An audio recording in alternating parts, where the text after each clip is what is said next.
Once upon a time, in a small, cozy cottage nestled on the edge of a vast forest, lived two beautiful sisters named Snow White and Rose Red.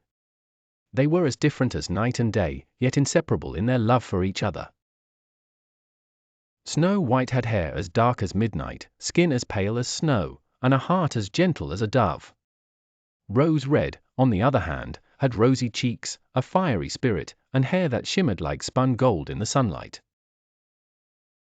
Their mother, a kind-hearted widow, often said, "Snow White, you are as pure as the snow, and Rose Red, you are as radiant as a blooming rose." Together, they made their modest home warm and welcoming for anyone in need. One cold winter's night, as the sisters sat by the fire knitting and reading stories, they heard a loud knock at the door. Snow White and Rose Red exchanged a curious glance before opening it, revealing a large bear covered in snow. His deep, growly voice rumbled, "Do not fear me. I am freezing and need warmth." Though startled, the sisters' kindness prevailed. They invited the bear in, offering him a place near the hearth. Over time, the bear became a frequent visitor, and the family grew fond of him. He would tell stories of the forest, his eyes twinkling like golden stars. One day in spring, as Snow White and Rose Red wandered the woods picking flowers, they stumbled upon a peculiar sight, a grumpy dwarf with a long white beard, caught in a tree root.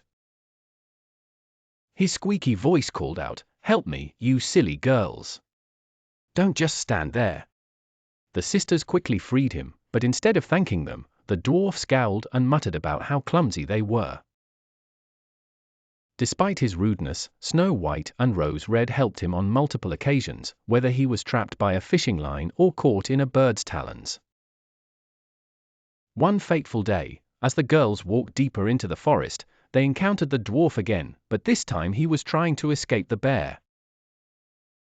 The bear roared, his golden eyes blazing with fury. The dwarf pleaded for mercy, saying, "Spare me, great bear, and I'll give you all my treasures." The bear swiped at the dwarf with his massive paw, revealing his true form. In a flash of light, the bear transformed into a handsome prince, his curse broken. He explained, "The dwarf cursed me to live as a bear until I could rid the world of his greed." With the curse lifted, the prince thanked Snow White and Rose Red for their kindness. Soon after, the prince and his brother fell in love with the sisters, Snow White with the gentle prince, and Rose Red with his lively brother. They married in a grand celebration and lived happily ever after. The dwarf's treasure was shared with everyone in the village, bringing prosperity to all. And so, Snow White and Rose Red continued their legacy of kindness and courage, their story becoming a cherished tale for generations to come. The end.